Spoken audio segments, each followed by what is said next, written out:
It only took about 14,000 years for man to go from a cave dweller to a space dweller. I wonder how many times we could have done that in 3.5 billion years. Our brains are biocomputers. Our brains are processors that fire at the speed of light, and they have the ability to duplicate what we are with the minerals that surround us. We have learned how to harness the sun's energy and create things that our forefathers would call miracles.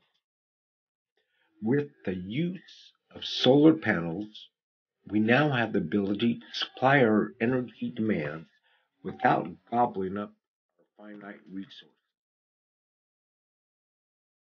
The sun's energy supplies the power we need to preserve the things we depend on for survival. Our life has been made so much easier because of laziness. Laziness is the motivator of invention. Why wash dishes when we can have our machines do it? With the discovery of electricity, we now to light up our world. What a beautiful thing. What would we do without light? Can you believe in less than 100 years we have learned how to transfer sound and pictures around the world at the speed of light? In the last 10 years, we have now shrunk computers to the size of our hand. Nowadays, what cost us hundreds yesterday are now given away. Not only do we have phones, we have cameras, voice recorders, calculators, maps, flashlights, GPS, phone books, calendars, and hundreds of digital files that fit in our hand. The only things our phones cannot do is protect us from the sun. Every year we have more and more days where the ultraviolet light grows more intense and we burn more, leading to skin cancer. Sometimes I wonder how smart we really are as a culture. With our brains, you'd think we would dress more like this or like this.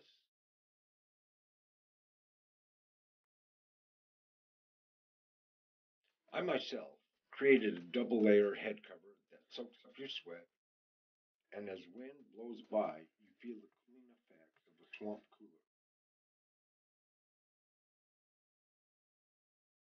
As those ultraviolet rays rain down upon us, I suggest that if you are too cool to cover yourself, you should at least cover your children.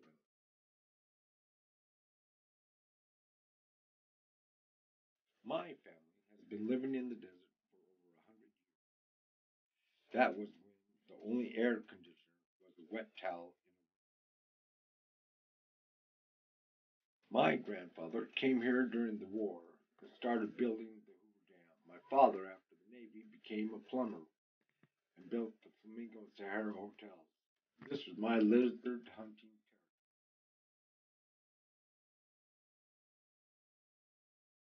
I still remember television. I had been born in 1957. I remember the black and white TVs. You had to always control the horizontal and play with the rabbit ears. And the first radio I ever had was a crystal radio. You'd connect one wire to anything metal and plug in your earphone, and then you play around with this tumbler, and suddenly you heard sounds coming out of the airwaves. Coolest thing in the world. As our world has become more network connected, and I have become older, I realize that humankind evolved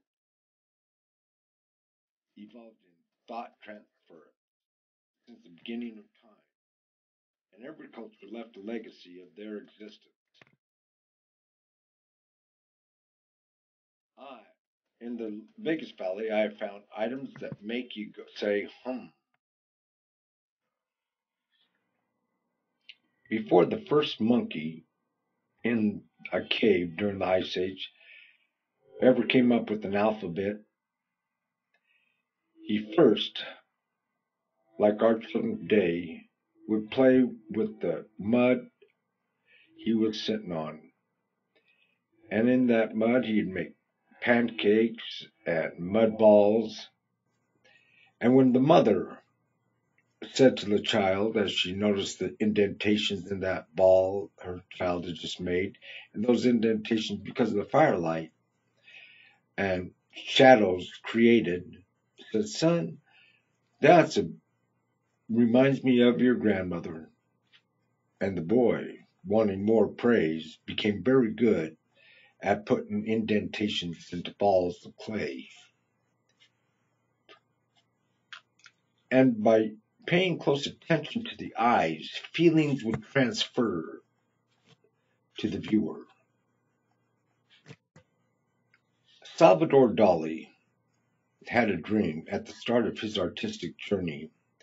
This was as close as he got to explaining the dream.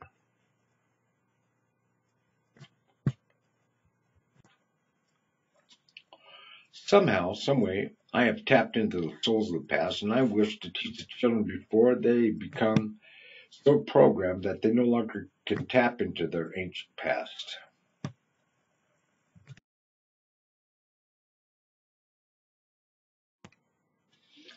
Man has been using symbols to represent his thoughts and his ideas for thousands of years. These symbols of communication come in many varieties. The ones made of stone last the longest.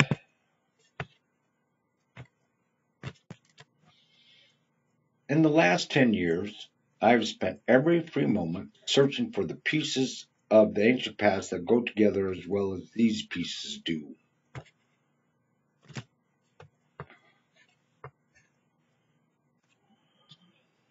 As you look at these pieces, pay attention to the bottom piece. It is a fine example of pointillism shadow art. This soldier has found his place and still stands today.